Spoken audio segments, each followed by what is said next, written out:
আরে গ্রামবাসীরা কে কোথায় আছো? আমার কথা মনোযোগ দিয়ে শোনো, এখন রাত 12টা বেজে গিয়েছে। সেই দুষ্টু ডাইনিটা আসার সময় হয়ে এসেছে। তাড়াতাড়ি তোমরা তোমাদের ঘরে চলে যাও। আরে রাতের 12টা বেজেছে, চলো তাড়াতাড়ি দোকান বন্ধ করি। আরে বাইরে কি করছিস? তাড়াতাড়ি ঘরের ভিতরে আয়। সেই ডাইনি আসবে, তাড়াতাড়ি ঘরের ভিতরে আসো তাড়াতাড়ি। কেউ যেন দোকানপাট খোলা রেখো না, এবং বাড়ি ঘরের যত জানালা দরজা আছে সব বন্ধ রাখো। চলো আমি আগে ইমাম সাহেবের কাছে যাই।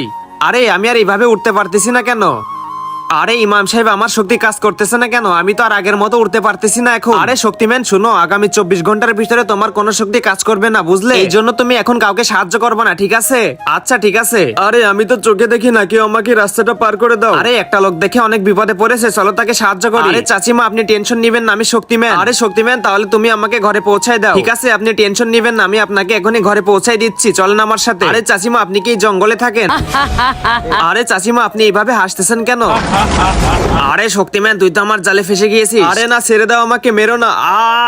বন্ধুরা, তোমরা যদি আল্লাহর এই ছবিটিকে ভালোবেসে থাকো তাহলে ভিডিওতে লাইক করে চ্যানেলটাকে সাবস্ক্রাইব করে দাও। তুমি লাইক সাবস্ক্রাইব না করলে বুঝে যাবো তুমি আল্লাহর এই ছবিটিকে ভালোবাসো না। আজকে তোমার খবর আছে, দাঁড়াও।